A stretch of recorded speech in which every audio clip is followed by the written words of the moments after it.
It's my pleasure to introduce our special guest today, Diane Burko. Diane was born in Brooklyn, New York, and currently lives and works in Philadelphia. She received her undergraduate degree in 1966 from Skidmore College and her Master of Fine Arts degree from the University of Pennsylvania. Diane taught at the Community College of Philadelphia from 1969 through 2000. She was a visiting professor at Princeton University, and she has lectured publicly on numerous, almost countless occasions. She has received wonderful awards, commissions for her work, and her paintings are included in the collections of the Art Institute of Chicago, the Hood Museum of Art, and the Philadelphia Museum of Art, among others. Her 1977 painting, Canyon Series, which you will see an image of soon, was gifted to the Delaware Art Museum in 2009 by Dr. John E. and Carol Hunt, and it hangs currently in the Lynn Herrick Sharp Gallery for Contemporary Art. With large-scale, vibrant paintings, of which you will see many of today, Diane bears witness to the Anthropocene. This term, Anthropocene, refers to our current geological age, in a period in which we are seeing significant human impact on the environment. Today, Diane is speaking with us about the trajectory of her career since that 1977 painting and her continued interest in the land. She'll share about her life as an artist explorer, and as an environmental activist devoted to that critical topic of climate change. Diane, welcome, and thank you again so much for joining us today. Well, you're very welcome. Would you like me to start sharing my screen? This is yes, the please. Minute of Truth. Okay, we'll see if we can get that to happen. Okay, here we are. Can you all see the screen now? Yes? Yes. Yes. Okay, now we'll do the slideshow. Great. Okay, well, you mentioned, thank you, Margaret. First of all, thank you very much for inviting me. It's lovely to get an email in the mail at this moment in time and have something to do as we isolate aside from everything else. Well, the painting that you're seeing on top is the one in the collection, and I think it's 30 by 90. Am I correct, Margaret? Yeah. And Margaret wants me to speak about my career and where I went from the Grand Canyon. That could take hours because it's a many-decade career, but I will zip through and just give you some highlights and really spend most of my time talking about the last 15 years and about climate change, global warming, et cetera, and the Anthropocene. So I thought it was fitting to contrast that painting right away with one that is more recent, which is a 4-part painting. I think it's 50 by 200, 50 by 50 each, of the Antarctic, which is actually hanging in the convention center. And I think it's also interesting to let you guys know, as I go through my career starting in the 70s, that way back then, I actually was also interested in ice and snow. Who would have guessed it would have happened again? And so I'm going to give you the first decade, the 70s, and probably 1 or 2 slides. It started in the beginning, not really then, but after graduate school, with a lot of these blue and white paintings. But at the end of the 70s, it turned into the Grand Canyon. And it happened because way back then, I was invited to do an exhibit at Arizona State University. And I didn't really know why I was doing it. And then it occurred to me, when do I want to do this? Well, they were paying for everything. That was nice. And then I realized the real reason to go to Arizona is because I've never been there before, and I could see the Grand Canyon. And so that was my motivation. And they promised me that if I came out there, did the lecture, et cetera, they would get me to the Grand Canyon. Well, not only did they get me there, but I was very fortunate to make the friendship of James Turrell, who's now very famous, but wasn't all that famous way back in the 70s. And when I met him at a party in LA, And I told him I'm going to be in Arizona. He asked me why, and we talked about it. And he said, well, how are you going to see the Grand Canyon? I said, well, they're driving me up there. I'm going to look at it. And he said, no, no, no, no. The way to see the Grand Canyon is you have to fly into it. And indeed, I did with Jim, and that resulted in my airplane view, my photographing from the air, and using my own images. And actually, that was the first time, and from then on, where I basically used my own photography, my own experiences as sources for my work. I flew with Jim more than once, and therefore, oh boy, sorry about that. I flew with him more than once, and also flew into the Lake Powell, that whole area around the Painted Desert, where of course he has his major project, the crater, the Rodin crater. Colored pencil became something I started doing at that time in the 80s. And you see we're, into the 80s already, the beginning of the 80s. And this was one of the last colored pencil drawings that I did for a show at the Whitney. And I'm happy to say it's now in the collection of the Pennsylvania Academy of the Fine Arts. So moving right into the 80s, I told you this would be a very quick review. I spent some time out in California, as I said earlier, and I did a whole series on the coastline of California as I drove up the coast on Highway 1 at the time, jumping out of the car, shooting, and going back to my studio and making paintings. I also flew, I continued to fly thanks to Jim's lighting that fire, and I did a project on the Waterways of Pennsylvania. It was a grant that I got from the State Council of the Arts. And here's an example of Kinzua Dam that I saw when I flew out of Erie. I also flew over Pittsburgh and did a number of others of that area. But I'm going to quickly bring you up to the end of the 80s, which was a really very significant time in my life. I had a 6-month residency in Giverny. You all might know that's where Monet lived. And I lived there too for 6 months. And I always like to say it was like dying and going to artist heaven, because it was amazing. Everything was paid for. I had an apartment, a studio, French easel, and a Peugeot 5. And also, I might add, a stipend.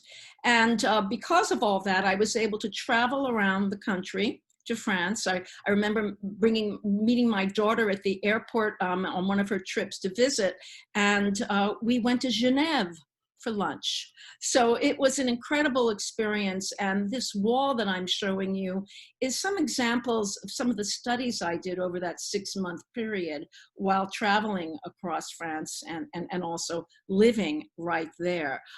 Living there was amazing because we had a key to the gardens, and we as artists, there were 2 others with me for 6 months, we were allowed to walk into the garden before the onslaught of all the visitors. So that was really quite something.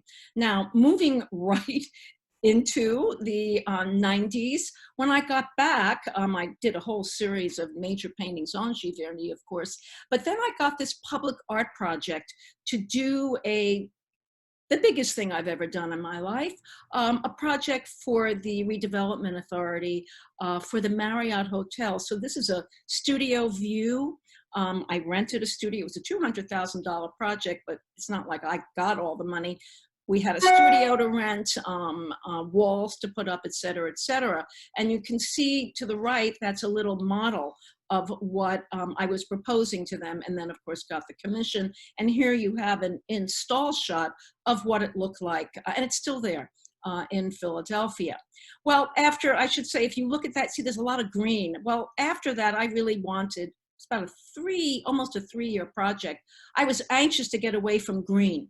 So I had an opportunity to go with a dear friend of mine, Jane Moore, to visit her son who lived in Costa Rica. And I was so looking forward to a change of palette. But the first thing Andrew took us to was a rainforest, lots of green. So I didn't let him know I was a bit underwhelmed by seeing more green, but what was so amazing, and this is serendipitous, which is sort of a key to my whole life, while sitting in the back of our motel one night at Arenal, well, Arenal was it, I'm sitting there and there's this red stuff coming down a mountain, and I go, what is that? And Andrew says, that's RNO, that is a volcano. I, as a woman from Brooklyn, had never seen a volcano before. And so began my 4-year project on volcanoes. And I was lucky enough to get a leeway grant, which allowed me to travel and fly, as I'm wont to do, over many volcanoes throughout the world. And here's an example of a painting I did while being in Hawaii on Big Island, and literally hanging out of the helicopter. I was strapped in, but hanging out of the helicopter and shooting. So this gives you a sense of where I'm at then. But I traveled to many, many countries. Italy was really the one was amazing, but the last one was Iceland. And Iceland, you know, is the most volcanic country in the world. However, aside from finding all the volcanoes that were literally under ice, I found a whole series and did a whole series of waterfalls, which was totally fascinating. I throw this in at this moment in time, even though it's, you know, a little out of chronology, just to say that I'm also a photographer, and that's part of my practice. I do a lot of 40 by 60 prints mounted, etc. So this kind of leads into what I really want to talk to you all about, and that is climate change. And Margaret and I had an earlier discussion, and her big question was, well, you know, how did that happen? And it's a real story. It happened serendipitously in a way. I was having a show. It was a traveling show that was at the Michener Museum here in Doylestown, Pennsylvania. And it was basically about the volcanoes, about ice and snow, although you can see in this install shot one of the Wissahickon studies for that other project. And the curator, Amy Schlegel, said, you know, when it goes to the Michener, we have a little bit more room. Do you have, she knew I did, she knew I had done ice and snow paintings in the 70s. And she said, do you have any? And I said, well, we can find one. And we did. We found this painting. And it was this painting that and the Michener that I thank for my epiphany, because there I was doing a museum talk, as we artists do, and as we women do, I was thinking of more than one thing at a time. And I'm walking through the galleries, and I'm looking at this painting, and it hits me that it was done in 1976. But I was in the year 2006. So I was thinking of the 30 years that had passed by and what it all meant and on many levels. And then I started thinking about the snow. And I wondered, is the snow still there? Now you could say, come on, Burko, why would you think that? Well, 2006 is when Al Gore had just put out his movie, An Inconvenient Truth. It was also when Elizabeth Colbert had written her great book. And those things were in the air, and they were certainly in my consciousness. And so I think that added to the epiphany moment. And I realized that, you know, I can't keep making paintings about the landscape that I love, about the environment, without trying in my own personal way as a painter to do something about the environment. And so I started reading, I started studying on the internet, thank God for the internet. And I learned quickly about a whole phenomenon called repeat photography. And this is one of the things I saw that time, and I wrote to the photographer who was involved with it. He called me up, Bruce Molnia, and he said, well, I'm going to tell you all about repeat photography. I didn't know what he was talking about. And apparently I learned that geologists, since they had cameras, have been recording and documenting the change that they saw in glaciers. And so that was the first source of the work that I started doing. I started making large paintings about that, about the before and the after, about a painting from 1940 and how it looked in 2009. And that continued for quite a while. It took me a number of years to exhaust the cache I had of all these images from many, many different sources. A major show occurred in 2010 at the Locks Gallery, where a lot of these paintings were featured. But around that time, I realized that the sources I was using, I guess from 2006 until 2012, were repeat photography and other digital imagery that NASA was using, aerial photography, I should say, Landsat images, recessional line images. They weren't mine anymore. And I realized that I like to go see things. I have to witness this. And so began my whole practice of bearing witness in these glacial regions. And it began in 2013 with an incredible residency I had from arcticcircle.org.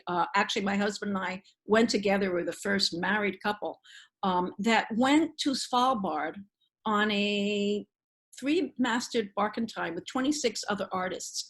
And we traveled around this archipelago, which is 400 miles north of Norway. However, I also was so fortunate to hook up with some scientists at a research center, Nyalesand, and I flew with them in their helicopter as they were checking out all their instruments. And so this picture, which I love, my first glacier walk 10 degrees below the pole.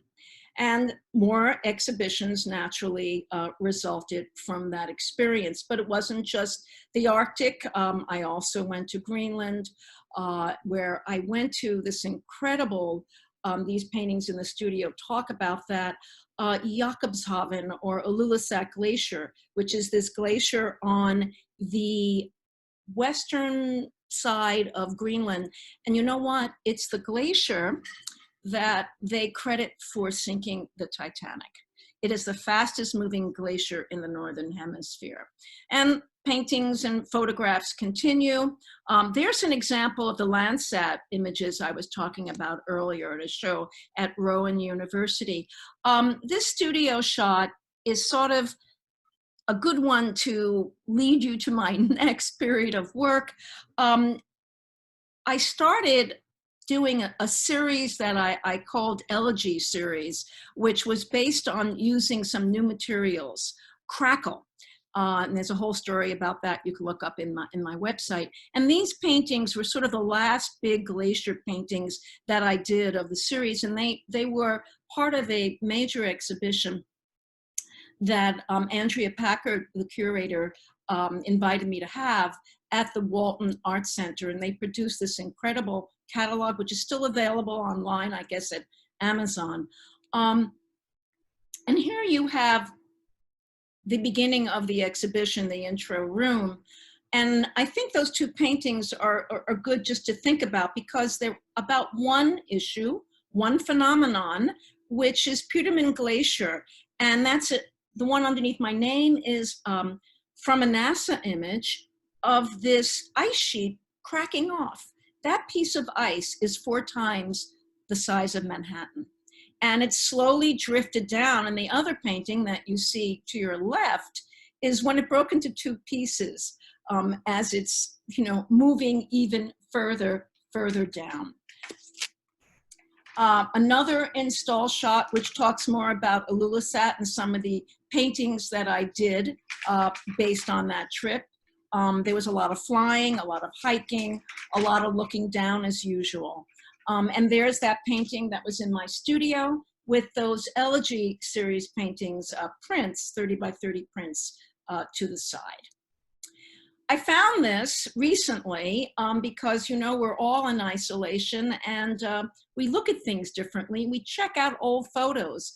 And I thought that was a fun one to throw into this talk today, because it's a great transitional photo, which talks about how I went from glaciers to reefs. And there we are. And here we are. I was very fortunate to be invited to participate in a project called Kaya Papa to the Reefs with two friends. Actually, one was my cousin from MIT, and they were divers. And when they were telling me about this project, and Christine was writing the grant, and she said, "Well, Diane, you have to be part of it. I mean, this is what you do. This is your work." And it was very exciting because I already had flown over the Great Barrier Reef in 2017, and I was thinking about it. But my first response was, "Christine, I don't swim." So there might be a little problem there. But I learned how, not well, but well enough to snorkel. And this image is also important as a way of demonstrating the different modes or methods of gathering information that I use when I'm bearing witness. So a lot of the imagery we took was with a GoPro, and it's underwater. Richard also had a drone, and we have a lot of imagery that we gathered drone-wise, and of course then my regular camera. I came back with a lot of information and a lot of experience to the studio. Now, I came back in February, and I was having a major show set already at the National Academy of Sciences. J.D. Talisac, when he heard I was going to go to the Pacific, said, "Well, even though the show was supposed to be about glaciers, maybe we should add some of your reef work." But when he asked me this, I hadn't gone yet. And I said, "Well, that would be nice, but I have no idea what I'm going to be doing. And I can try, but we'll have to wait and see." Well, I had a spurt of energy, apparently, as you can see from this studio shot. And I had a lot of ones you're not seeing that were crazy and mistakes, and I didn't know where I was going. But finally, I realized through doing a lenticular project, those are sort of on that little wall of pouring stuff, that what I had to do is pour the paint, and no longer paint on a wall, but rather paint horizontally. And so that began my using acrylic paints, which I had not used since 1976. So there you go. You never know what's going to happen. And that resulted in this catalog, also I think available, and this exhibition that was from August 2018 through January 2019. And here's an install shot that talks about time-based media, and this is a whole new world that I love. The lenticulars were done with Anna Tass, who collaborated with me, a former assistant and a wonderful photographer artist in her own right now. And so you have those light boxes, but you also have, to your right, this video that I call In a Portal. And it's 12 minutes. You can check it out again on my website. So this is how I started getting involved in time-based medium, which I'm still doing now. Here's an install shot from that exhibition. Well, remember, that exhibition lasted 6 months. Obviously, I continued to work. This is one of the paintings I did while the exhibit was going on, and it harked back to a flight I took over the Great Barrier Reef when Richard and I were in New Zealand and Australia in 2017. And you might notice there's a three-dimensional object in that painting, and that began something else I do now, which is add stuff to my paintings. So here's a studio shot at the beginning of this 4-part series. Each one is, I think, 60 by 60, 5 feet by 5 feet. And it was about exploring the whole nature of coral reefs. Now, I have to say, coral reefs are much more difficult to paint about if you don't, unless you're going to paint a coral reef, which is not my way of doing things. A coral reef, is it's animal, it's mineral, and it's plant. So it's a crazy concept, and it's being destroyed by the acidic in the water, all the acids, but also, of course, by the heat. So here's the painting finished, and it's a pretty didactic painting once you start thinking about it. And of course, there's labels and exhibitions that explain. The first one is basically about the colors and what you'd see in the Caribbean if anyone's ever snorkeled. But the second one is what I discovered when I took that flight over the Great Barrier Reef. And I saw these incredible colors. And I said to the pilot, wow, that's so beautiful. Wait, I want to take more. And he says, well, you know, it's not really a good thing. What did I know? And he said, because he said, what that is indicating is stress. So that's what my second painting is about. Now, the animal, the coral reef part, the coral, well, it lives in coral in what they call calcium carbonate. It actually extrudes it and it creates its own home. It's like a condo, you know, and it just keeps moving and moving and creating more. But if it's being stressed and then if it dies, it leaves its apartment building. I'm from New York, so that's my reference. And what you have is this white stuff. And so that is what you're seeing with the third one. You could see I started working on it there, and there it is finished. And then the last one is what happens to the calcium carbonate when single cell organisms that are not healthy start taking over. A lot of what I learn is not just from reading, but I also visit labs. And I've been doing that throughout. It's another way of bearing witness or learning. And in 2019, I was at the Rosenthal, but actually the HIMB is Hawaii. I did that in 2018, right before we flew to American Samoa. And I just wanted to throw that in so you understand a little bit more of my process. When I was in Florida, I went to the Keys and I learned about something else, coral fossil reefs. Actually, you know, the Keys are built at about 14,000, 1,400, wait, I have to remember the deal, but it's all built on coral reef. That's the point. So once these, I mean, they're fossilized now. So when they started digging swimming pools, that's what they came up with. And it's all over Miami Beach. Coral Gables, that's why it's called that. But quite frankly, I didn't know that until last year. So I did a painting about that experience. But really what I started doing in 2019 or thinking about a lot were the maps. Maps are key, it seems, to my practice. And I guess it makes sense because a map is looking at something from afar. And I love this abstract aerial view, but yet I love information. So here you have on the left in the studio shot, that's a map of all the coral reefs in the world. And then you also have a map of all the glaciers in the world. And so I had these two, I did 50 by 88 canvases, and that's what I painted. I only had two, but one thing led to another, and I kept ordering more of these 50 by 88s, and this project kept growing. And it grew to be 56 feet long in the end. So here you have some of the glacial ones in process. And actually, after I had 3 of those, I then added a 50 by 50, and I ended it with a 25 by 50. And the last one you see is Antarctica disappearing and the Arctic. And there's a shot of the other half, the reef part, but you can see that 50 by 50 doesn't have its end note yet. So here's the end note, and that's the end of the series. So that happened last summer. And then I started moving on and doing some other studies. I do a lot of 20 by 20 studies. This is an example of some of them. But that summer, you might recall, was a hot summer. Perhaps this summer will be even hotter. I have good friends in Paris who are writing to me and complaining.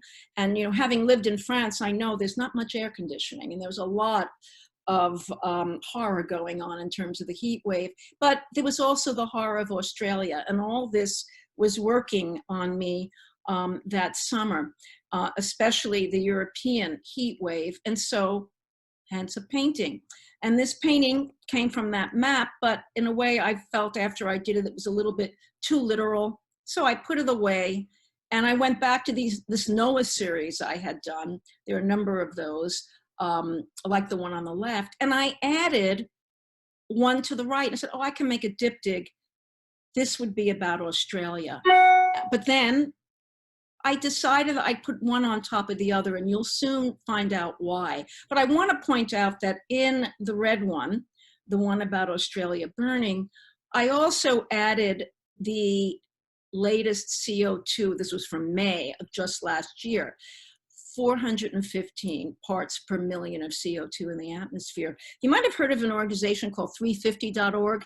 When that organization was formed about 10 years ago or so, the idea was don't go above 350. So last year it was at 415. In my talk with Margaret, I said to her, gee, I don't know what it is now. I looked it up, Margaret. It's even higher, although Michael Mann, who's a very well-respected scientist who I've met, was talking on the air that it's gone down. So I wrote to him, I said, I don't understand. You just said it's gone down, but this is what Mauna Loa says. So I don't have an answer yet. But anyway, it's going up. So remember I told you, stay tuned. So the 42 by 42 that I put on top of each other equaled 84. I had the 84-inch canvas that I hated. I turned it on its side and I decided to grow the project. And so that's what I wound up doing. And you might notice that first slide that I showed you in the presentation was a painting of the four, and the painting that's melting above there is actually taken from that image. So here we are in March, and we're already beginning to isolate. To think on March 24th, I was supposed to be in London. Oh, well. Anyway, that painting is there. And then the one to the right of it I had done earlier, and it was another coral, and it was about the coral triangle.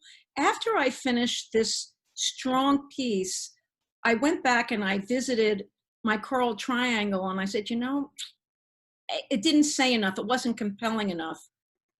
So I found another 72-inch high canvas and I added another part to it. And this, quite frankly, is, you know, the first time I've used this much text. And there is the completed painting. And you might know we're already into April and I'm beginning to have a different relationship with my studio in the world. Thank God I have a place in Bucks County to enjoy. But you know, this is a hard time for everyone, isolating and dealing with the president, etc. So I didn't know what I was going to paint next, but this is a time that artists, you know, experiment a lot. I call this, and I share it with you and tell you it doesn't look like that anymore. But this is my Under the Corona Influence series. And it started in May. The first week of May, it looked like this. The second week of May, it looked like that. And then the last time, this was like last week. And guess what? This week doesn't look like that anymore.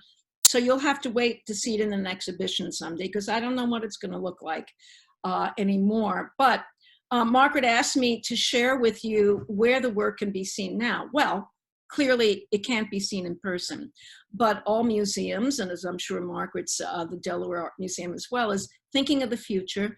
And these paintings that are in a show in Sonoma, where actually I shared with Margaret, I was supposed to speak tonight in California, they're being extended. So perhaps, you know, one will be able to see them. And then I'm in another group show with 6 other wonderful women artists that you should check out online at the Michener.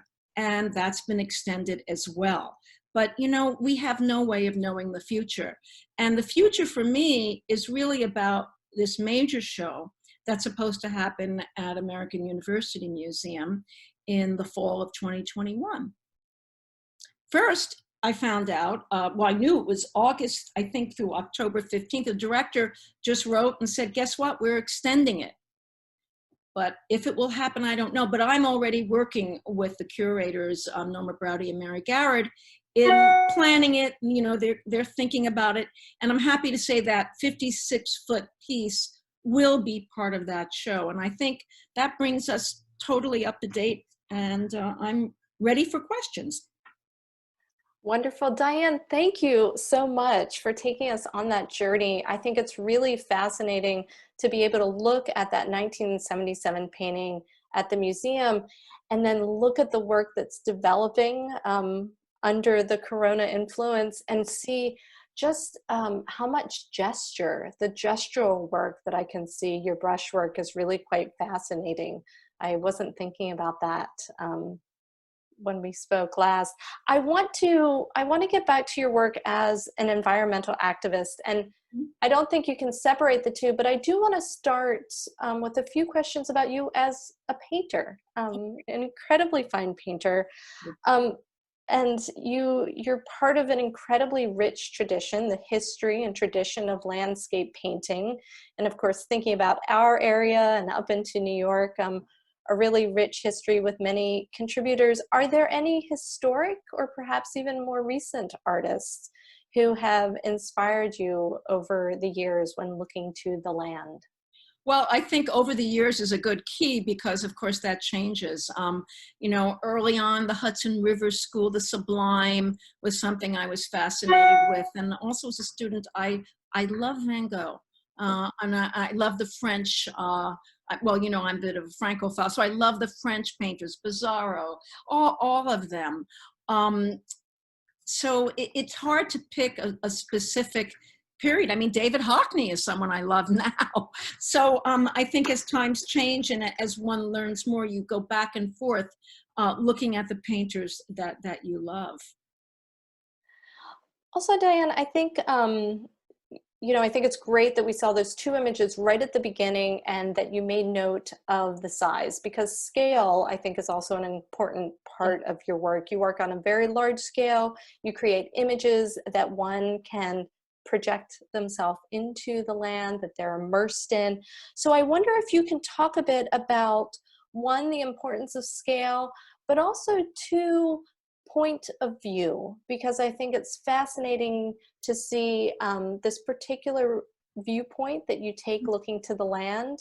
And, you know, especially as you've gone from the air to the surface and then down below the surface of the water, if that's shifted over time.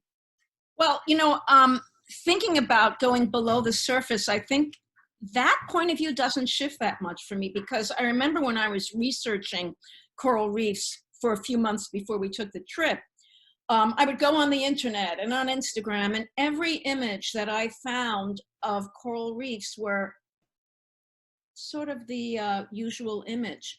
And I was so frustrated because I wanted the image of looking down on top of the coral reefs. And so I was able to get that, of course, when I snorkeled. So I think that idea of looking down has been kind of consistent, you know, even if it's into a tidal pool or whatever. I love that view. Now, you, of course, as an art historian, you want to know why. I think it's an artist reason why. For me, it allows me to be more abstract. I painted the figures everyone did in school, self-portraits, etc. But what I loved about the landscape is that you could control what you did. You can control the amount of the color, the gesture, whatever, all the formal values that I still hold dear as a painter. So that's, I think, the point of view. Now, scale was your other question. I love large scale paintings. They turn me on. Making them turns me on. I still remember one of the first shows I had at the Art Alliance. It was the first big show in 1974. And I was in the gallery and there was a man there. And I remember him saying, "I wonder who this guy is." Well, first of all, he assumed it was a man. And I think a lot of that had to do with the scale, aside from the times, 1970s. I'm a small person, but I have a stepladder. And I think what you said, Margaret, about the immersion is extremely important to me, because people sometimes say, well, you never put any people in your landscapes. And I always say, well, they're either hiding behind a rock or you're the person. And that is the idea of being able to be immersed in the environment. And I think it really helps when, especially with the work I've been doing about climate change, because it's like up there confronting you, and it's not just the beauty, but it's some of the information that seeps through. Diane, when we spoke earlier, we talked about this notion of bearing witness. Yes. And artists taking a variety of different approaches in their work. Some take social practice as an approach to encourage some sort of activation or change or involvement. And I wonder, you know, when you had that aha moment and really wanted to engage critically with this incredibly dire environmental situation, um, what does that role feel like for you as you're bearing witness? Is there a hoped desire or outcome on the part of the viewer who might see and Absolutely. witness your work? Absolutely. Absolutely. You know, my practice, part of my practice is public engagement. Okay, so I very much want the viewer, well, I'm kind of like, I see myself as a subversive artist, okay? I love beauty. I'm not against beauty. I'm not into irony. I want the viewer to enjoy the experience of looking at a piece of art that was made by hand. I think that's crucial. That's why museums still matter rather than just watching everything as we are today digitally. But I want my paintings to be able to have more than one layer. So I can rope you in that way, but if you stand back, you look at wall labels, you look at an environment full of paintings, photography, it seeps in. That's what was so great about the exhibition at the National Academy of Sciences. We had these rooms that had paintings, and then people walked into this other smaller dark space where you had time-based media where, you know, the video was very amorphous and metaphorical, but it added to everything else. It added to the information. It added to the magic of art. And I think artists have always been engaged in informing people, the public, about what's going on in the world. I mean, I'm not, you know, and my generation, or I mean, all the artists, the eco artists of today are not the first artists who have painted about the environment. Think of the 19th century. Bierstadt. Certainly. I have more questions, but I think I should look to Amelia and see if there are any questions that have come up in the chat. Sure, there are, and if there are more, you all feel free to email or write them into the chat. But Diane, there were quite a few questions coming in about color and whether you used color to represent the landscapes you were seeing accurately, or if you were using color in a different way. Great, that's a great question. I remember the first time I started using repeat photography, and I connected with a guy named Henry Brecker who worked for Lonnie and Ellen Thompson. These are scientists who are involved with core samples at Ohio State University. I mean, they're renowned for what they have done. And Henry sent me a series of about 40 images going over many, many decades of documenting Coricalis Glacier in Peru.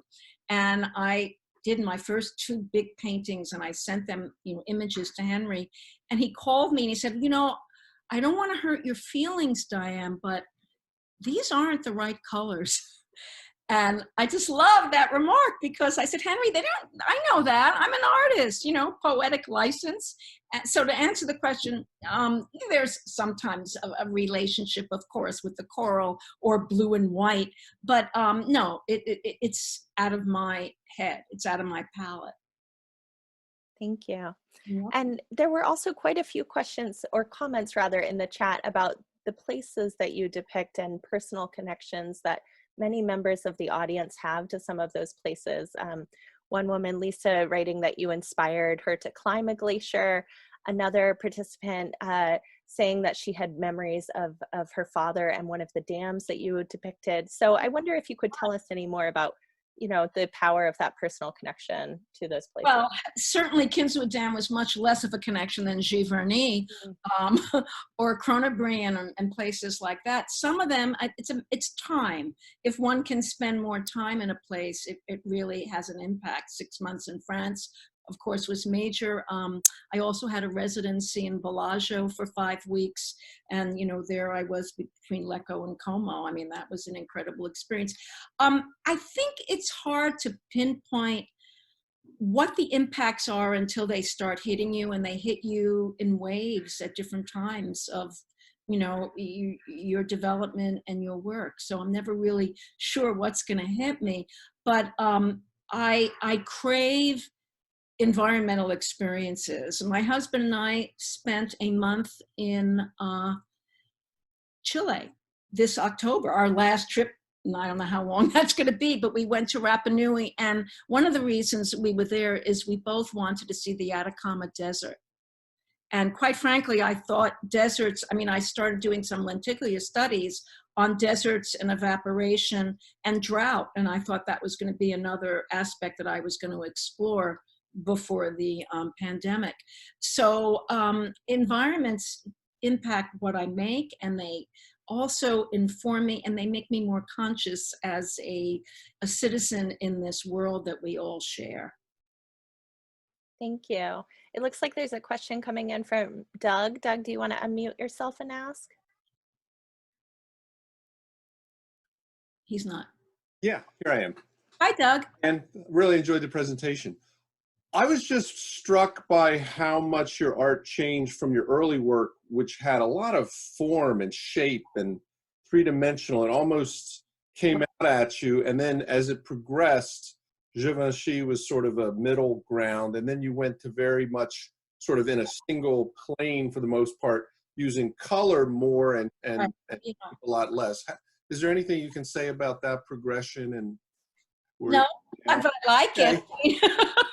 I'm not a one-note artist, and I've always prided myself, although I think sometimes artists have a stronger career when they keep painting the same way. But you know, I just respond to what I'm interested in. And clearly, you know, when I got into coral reefs, it was a discovery for me to start pouring paint. And you know, and the acrylics. I mean, you have to see these up close. There's a lot of texture and stuff going on. But you're right; it's not a realistic three-dimensional texture kind of situation. I guess it went more from realism to abstraction. And quite frankly, Doug, I should mention, in undergraduate school, I was an abstract artist, and when I got to the University of Pennsylvania, that was run by a man named Neil Welliver, that wasn't going to do for him. And so I started painting from reality again, you know, skulls, self-portraits, architecture, and that led me to the landscape, and hence here I am now. Yeah. So maybe I'm going full circle. Okay, I love the later work. I just, like I say, it seems so different. Yeah, but wait a minute, we're looking at more than 40 years. Yeah. Similarly, Diane, there were some questions as well about your medium, and I know you talked about the shift to acrylic, but there were questions and interest in your lenticulars, and perhaps there's more you want to say about your changing media. Well, the lenticular came about because Anna and I are friends, and she is a lenticular photographer, meaning that what she does is like an animation that's on a plane, and it moves as you move. And actually, we were on a climate march, and I said this, and I was already doing this water stuff, or going to it, and yeah, I think it was in the fall. And I said, Anna, I'm going to be doing this work, and I would love to figure out a way to show water and do some movement with you. Could we work together? And that's how it started. And actually, she's British, and her first ideas were clever, but not abstract enough for me. She wanted to have something move and wither. And I said, no, that's not going to work. And then she came up and said, well, I'm doing these things with ink where I'm dropping it into water, you know, like the Chinese. I said, oh, that's more like what I'm interested in. And she came to the studio, and we started playing with not ink, but actually baby oil and soap. Baby oil is heavier than liquid soap. And we added pigment to that, and we started moving it around on a Petri dish and on other surfaces. And then we started blowing air onto it. And one thing led to another. And then what you do for lenticular is you just shoot stills. You can see a lot of this on my website. And you shoot the stills, and then and Anna, bless her soul, I can't do the technical stuff. She could make it in, we would look at it together to find the ones we wanted, make it into an animation, and then it got processed into a lenticular. So I hope that helps explain it. But if someone is interested, you can email me, and I can connect you to Anna, and you can learn more. Thank you. We are just about at the end. Is there anyone's question that I overlooked? Or Margaret, perhaps you have one last question to ask. I do have one other question, and Diane, I'm surprised I didn't pick up on this earlier. Your look back at archival images with the repeat photography. And I wonder, have you gone back to any archival images to address some of the current interests that you have in regards to the reef, for one example? Well, the problem with the reefs, as I tried to say, it's either the before and after with the reefs. Either you see beautiful color or you see white coral. So that's why it was almost too simplistic, although I put it into that one painting. I think ice is the best way, you know, that I think this stuff has been recorded. And NASA is wonderful. I mean, I use NASA images all the time, and I thank them from the bottom of my heart. So they record lots of stuff. You do see a change, actually, certainly when it comes to riverbeds and river and things like that. And I've studied some of that. Actually, there's a you know, there's a lot of other areas that I would like to go into, but I haven't been able to, but I might. So I'd rather not, rather not say. Yeah, we'll wait on that one. I know there's so many other questions, and I'm sure that you have lots of other projects that are in your mind at the moment. Well, I did this whole project on, you know, the coral fossils are fascinating, and I have a whole photo project on that. Yeah, so that's history right there. Thank you so much, Diane, for your time today. Thank you, Margaret, for those wonderful questions, and to you, participants, for your questions as well. Art Chats will be returning in June, so we hope to see you for more conversations like this one. And I'm going to start a round of applause as we say thank you to our guest. Thank you to everyone who came. I really appreciated having this conversation, Margaret. Thanks again for inviting me. Thank you so much for joining us, and thank you all. Right. Bye-bye. Good Bye-bye. afternoon.